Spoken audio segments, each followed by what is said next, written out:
sa publiko na kapag ang isang testigo ay bumaliktad sa kanyang testimonya, matapos po manumpa ng hindi lang isa, dalawa, tatlo, siguro 5 hanggang 7 beses, pwede siya bumaliktad, baka ang mensahe pinadadala natin okay lang magsinungaling sa loob po ng hukuman.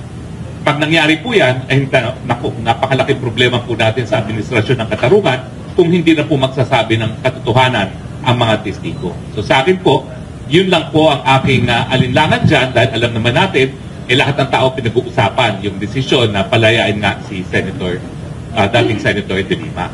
At ang isa pang na-discovery ko na sana po ay isinapubliko ng West, no, at pinagsabihan ng public prosecutors ay yung naging teacher pala ni Judge, itong si dating Senator Leila De Lima, no, na ako po, 20 years na ako nagtuturo ng batas, talaga naman po magkakaroon ng special na relasyon. Kumbaga, merong moral ascendancy ang mga guro sa kanilang mga estudyante, lalong-lalo na po sa law school. Ang akin lang, pinagbigay alambaho ito sa prosecution. Hindi naman po talaga siya batayan para mag-recuse, pero tingin ko may karapatan malaman ng prosecutors ang ganitong katotohanan. No? At kung hindi naman ito pinagbigay alam sa prosecution, bakit? Ito po isang material na bagay na makakaapekto sa pagiging patas ng isang huwes. So yun lang naman po ang tanong ko. Marami po nagsasabi na dapat sa hukuman ko sinasabi ito, wala po akong personalidad sa kasong yun dahil hindi po ako piskal, hindi naman po ako defense counsel, wala pong kinalaman dyan. Ang naalaman ko lang ay impormasyon na nanggaling mismo sa kaklase ni Judge na naging estudyante rin ni dating Senadora Leila De Lima doon sa klase ng Persons and Family Relations dyan po sa San Beda. Apparently, sa San Beda nagsimula po si Judge nag-aaral ng batas, bagamat siya po ay nagtapos sa San Sebastian College. Yun lang naman po. Okay.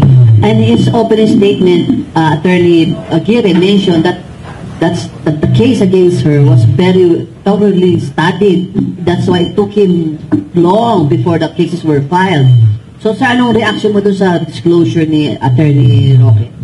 Actually po, yung disclosure ni Secretary Harry Roque ay napakalaki ng repercussion dun sa kaso ngayon. Kasi kung yan ay katulad ng halimbawa hindi niya sinabi yan, dapat yan ang maging pasyan. Alam po ninyo, yung pong petition for bail na nauna doon sa third case na yan, yung po'y tininay na ni nung dating nung ating dating judge sa RTC ng Muntinlupa. So, nang mag-inhibit po yun, pagkatapos niyang mag-inhibit, itong si Judge Hiner Hito ang parang doon sa kanya na-raffle yung kasong yon. So, nang marinig ko si Secretary Roque na sinabi niya na ito pa lang si Judge Hito was once favorite student ni Leila De Lima. So, talagang meron palang relasyon. So, kung hindi ito na-disclose nung judge na yon, then meron itong parang, well, kasi yung ibang mga judges, pag alam nila na maaari i-consider yung isang circumstance na yun, katulad ng pagiging isang estudyante, dapat dinidisclose mo yun dun sa other party. Para malaman ng other party, ito pala ay merong relasyon doon sa kay Secretary De Lima dahil ito'y kanya naging estudyante. So what I did, after hearing Secretary Harry na sinasabi niyang meron siyang kaibigan na dating kaklase ni Judge Hito, ay tumawag po ako doon sa ibang kaibigan ko sa San Beda. At napagalaman ko na totoo yung sinasabi noong taong yon na kinote naman ni Secretary Roque. Si Judge Hito po ay umabot ng until third year law sa San Beda College bago siya lumipat sa San Sebastian. At doon nga siya gumraduate sa San Sebastian College. Ano ang problema? Yung hindi pag-disclose, ngayong lumabas yan, hindi rin magandang iisipin ng tao. Bakit itinago in the first place? Alam nyo, ang perfect example, at ako talaga hanga ako dito sa judge ko ngayon, meron akong dinilitis as private prosecutor na kidnapping. No? May isang pumasok na abogado. Aba sabi ko nga, bakit kaya napakakumpiyansa nito abogado itong pumasok na appearance? Pero right there and there, nagsalita ang Wes. Attorney so-and-so used to be my branch public prosecutor. Kaya pala siya malakas ang loob, kilala na niya yung Wes. Dahil siya ay dating public prosecutor. Now, pero nag-disclose si judge at nasa sa akin na yun bilang isang private prosecutor at nasa piskal na rin. Alam naman yung piskal siguro na talagang branch public prosecutor yung abogadong yun dati kung magpapa-inhibit kami. Pero buong kumpiyansa namin kay judge kaya hinayaan namin. No? Pero kinakailangan na di-disclose. At nasa public prosecutors na yon kung hihingi sila ng inhibition. Alam naman natin na yung naunang judge, na Judge Buenaventura, kung hindi ako nagkakamali, ay nag-inhibit dahil yung kapatid pala ay naging abogado ni Ronnie Dayang. So, nung siya ay pina-inhibit, nag-inhibit naman siya, pero nagkaroon pa siya ng kasong administratibo. Inanunsyo pa nila na kinasuhan nila ng administrative case yung judge dahil hindi dinisclose. Kasi nga dapat maiwasan ang lahat ng bagay na magkakaroon ng aninlangang ang taong bayan na isang desisyon ay hindi patas. So ito po ngayon ang problema. Ngayong nabigyan ng kumpirmasyon ni Sec Aguirre na hindi alam ng public prosecutors yun, ano ngayon ang iisipin ng taong bayan, di ba? Dapat dinisclose at hinayaang magdesisyon ang public prosecutors mag-decide kung sila'y mamumove for inhibition on that ground. Pero ako kasi, 20 years na po ako nagtuturo at 15 years po ako nagturo sa UP College of Law, no? At full-time po ako, hindi po ako gaya ni Leila de Lima na professional lecturer lang, no? Full-time po talaga ako, no? Iba po talaga sa College of Law ang magkaroon ng isang profesor. Dahil lahat ng aking mga profesor, tinitingala ko talaga. Okay? At hanggang ngayon, kapag meron pang buhay akong profesor, although halos wala na, no? Mga kasabayan ko na ang buhay ngayon, dahil kami matatanda na rin, talaga hanggang ngayon, ma'am, sir, para kasing military academy ang College of Law na yan eh. Sinisinda ka ng mga profesor para kahit sino pang Wes ang harapin mo, hindi ka na masisinda. So ganun po talaga yung relasyon. At maintindihan po lahat ng abogado yan kung anong sinasabi ko, kung ano yung importansya ng pagiging profesor sa College of Law ng isang tao. As we speak right now, after your revelation, wala pang ginagawa ang prosecutor sa DOJ to file also similar administrative case against the judge? Well, wala akong wala akong nalalaman pa, no? Pero ang pagkatapos kong marinig kay Secretary Harris, yung pagiging estudyante ni Judge Sito kay Secretary de Lima. So I called up the public prosecutor who is heading the case. Unang-una, sinabi niya sa akin na yan pala nag-file na ng motion for bail, petition for bail si Secretary de Lima. Dininayan noong si Judge Buenaventura. So, anong ibig sabihin ng denial? Ang ibig sabihin ng denial, kasi alam natin na lahat ng mga kaso is bailable except in capital offenses where the evidence of guilt is strong. Yes. Now, since it was denied by Judge Buenaventura, then it means that sa kanyang pananaw, malakas ang ebidensya. The evidence of guilt was strong. So, pagkatapos doon, nang mapalitan si Judge Buenaventura ni Judge Sito, nag-motion for reconsideration ang defense, si De Lima. At nireview yan ni Judge Sito. Ano ang sabi ni Judge Sito sa kanyang decision para mabigyan ng piyansa or bail si De Lima? Sabi niya ganyan, napakahina pala naman ng kaso against Secretary De Lima. So, parang alam mo nang mabibigyan talaga ng bail at hindi lamang yun, ma-acquit na. Kasi complete opposite ng findings nung ni Judge Buenaventura, yung findings naman ni Judge Sito. So, nang malaman niya na yung circumstance na eskwela o estudyante ni Secretary de Lima to Judge Sito ay malamang na mag-file sila ng motion for reconsideration. At hindi lamang yan ang natuklasan ko. Ang natuklasan ko, nung araw ng Lunes, na nilabas yung petition, yung order to setting de Lima for bail, ay yan pala, ay hindi alam ng prosecution na maglalabas ng ganong order. Ang alam lang nila, nakaset for hearing noong araw na yon, that was Monday, ano bang petsa yun? November 12, kasi 12 o 15 is Wednesday. 12, 13 pala, 13. November 13. Oh. Monday yun, that was a Monday. Ang nakaset lang pala nun ay yung motion to quash ni nung isang caucus niya, si Director Bukayo.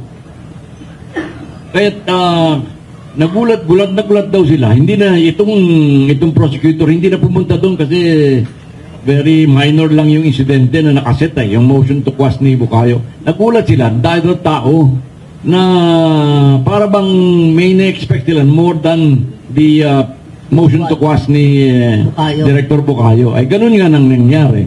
Yung pala, ilalabas din ni judge o ng court yung order setting Secretary de Lima for bail. I was speaker doon sa 3rd Philippine Forum the Saturday before June 13. So, November 13. So, that was November 11. Isa sa mga reactor doon sa forum na yun, nung umaga, ay si Ambassador Victoria Bataclan. Okay. Ang sabi sa akin before they started the morning session, sabi sa akin, Sek, usap tayo mamaya, ha? O sige ka ko, hindi ko kilala si Ambassador pero sige po, usap tayo. After the morning session, ang sabi sa akin ng Ambassador, Sek, totoo bang lalabas na si Secretary de Lima? Mabibigyan na ng bail? So, nagtaka ako kung bakit ganun ang tanong niya. Para bang alam na nila. That was 2 days before Monday. Saturday kasi yun eh. Eh, ang sagot ko sa kanya, palagay ko kasi sabi ko, iba ng panahon ngayon eh. So, nagulat ako because 2 days after, hanggang Monday, nabigyan nga ng bail si Secretary de Lima. So, yun, more or less, you could infer kung ano ang ibig sabihin nito. Ako, iba ang aking reaction.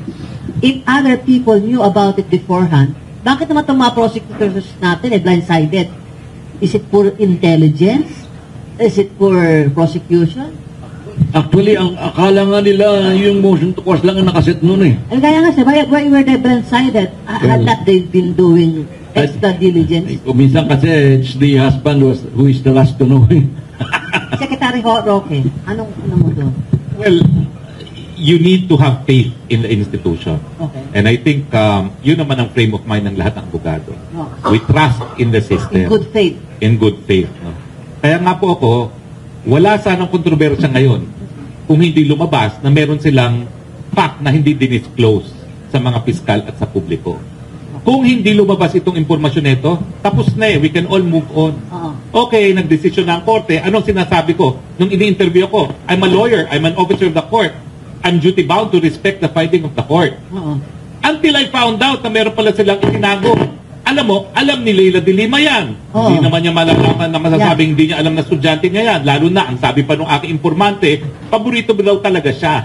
At makikita naman natin kung anong grade niya siguro doon sa San Beda, no? Doon sa klase ni Leila de Lima. So, nasyak talaga ako na given kung gano'ng kaimportansya itong bail doon sa akusado mismo, dapat nanggaling na kay Leila de Lima, i-disclose na yung fact na yan. Pero pareho silang nanahimik. Anong ibig sabihin nun? Hindi po pwede na yung isa alam niyang profesor, yung isa ang profesor hindi niya alam na estudyante. Kasi nga, iba ako, aaminin ko, maraming lumalapit sa akin, estudyante, sa tagal-tagal ko naman nagtuturo na ng batas, ika 20th year ko na nagtuturo, hindi ko naalala lahat. Except yung mga paborito ko. Hindi ko makakalimutan yung mga yan. No? Apparently, sabi nung kaklase mismo, paborito siya. Talaga namang magaling si judge. Yun nga ang akin, mantakin mo, naging judicial awardee siya for judicial excellence, most outstanding regional trial court. May PhD, Doctorate of Civil Laws in UST, summa cum laude, merong Master of Laws sa pamantasan ng lungsod ng Maynila.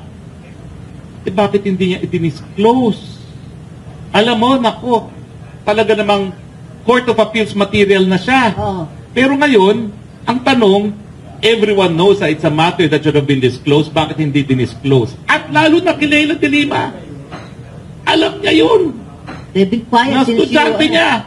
Since we kept... Kung hindi nagsalita yung kaklase mismo ni Judge, Sino ba yung klase na yan? ay hindi po pwede, pero hindi na rin ako. I'm covered also by the Soto rule.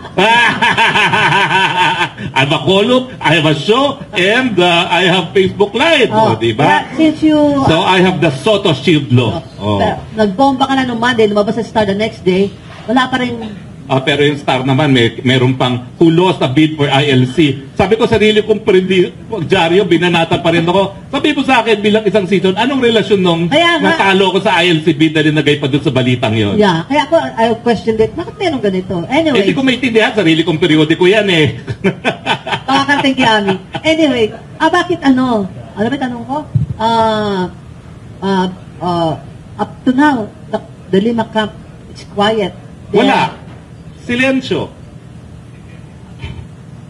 Yan ang nangyayari. Dapat kasi talaga, while the public accords institutions a good faith, they should also observe good faith. Naku naman, alam nyo, kung babasahin yung article ng Rappler na puring-puri dyan sa judge na yan, nung minsan na siya ay acting judge, maraming paborableng ruling na rin pala siya kay Leila de Lima. Yung poor law na ibinigay kay Leila de Lima, si Judge Hito rin ang nag-autor. Kaya lang natanggal ang kaso sa kanya, yung mga panahon na yun, acting. Hanggang nagkaroon ng rule, nag-acting siya sa Muntinlupa. Hindi yan ang talagang station niya. O ewan ko kung talaga Muntinlupa siya o acting siya doon sa korte yun. Pero acting siya. Pero nagkaroon ng rule na bawal yung mga acting-acting. Kaya ewan ko, naging permanent na siya sa Muntinlupa. Pero noong mga panahon na yun, as early as then, dapat na-disclose na. As early as the for law. Kailan yung for na? Marami ewan siyang ko kung matagal na yun eh. Pero si Judge Hito na ang nag-declare. Either the accused or the judge should have already declared as early as then na merong past silang dalawa. Pero in that for law, he did not declare na... Wala rin. Wala rin. Wala rin. So, in fact, the prosecutors were taken by surprise. I was taken by surprise. Mabuti na lang malawak yung aking mga galamay, no? Na all over yan. Kasi tagal na natin sa profesyon. No? Talagang pang araw-araw nasa hukuman tayo. Talagang syempre, marami tayong nakakilala sa iba't ibang eskwelahan. In fact, majority nakakilala ko ngayon, hindi naman mga taga-UP na eh. Halos wala nang mga taga-UP na nasa korte. Pero I mean, si Judge Hito, believe it is a weak case because may 2 or 3 recantations na. Well, isa pa po yun yung aking sinasabi na ang Korte Suprema na nagsabi, huwag niyong paniwalaan ang mga bumabaliktad na testigo. Bakit? Ang mga bumabaliktad, nabibili, natatakot. Yun talaga ang guidance ng Supreme Court in jurisprudence. No? Kaya nga, nung pinaniwalaan ang mga baliktad, doon ako naabala. Na baka ngayon, wala na magsasabi ng katotohanan ngayon sa hukuman.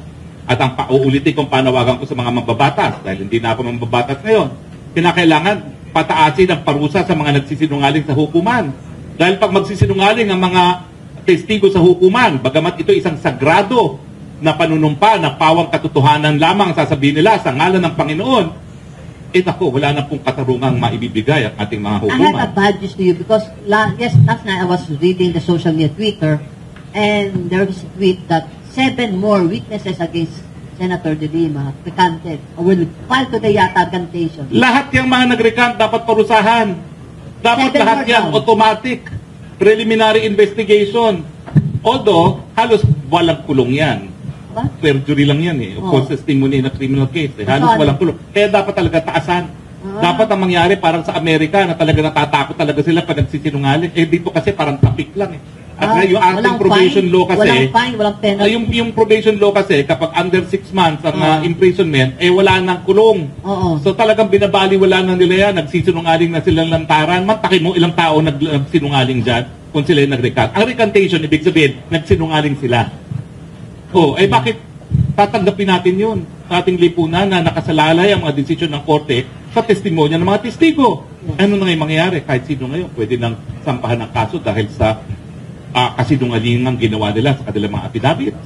Justice Secretary, what's your reaction to that? 7 more are recanting from your tight case, airtight case. First, to clarify, dito sa third case na ito, I don't know, I believe that wala pang nagre-recant dito. third case? Dito sa binigyan siya ng bail. Third and last ang case dun na sa ba? second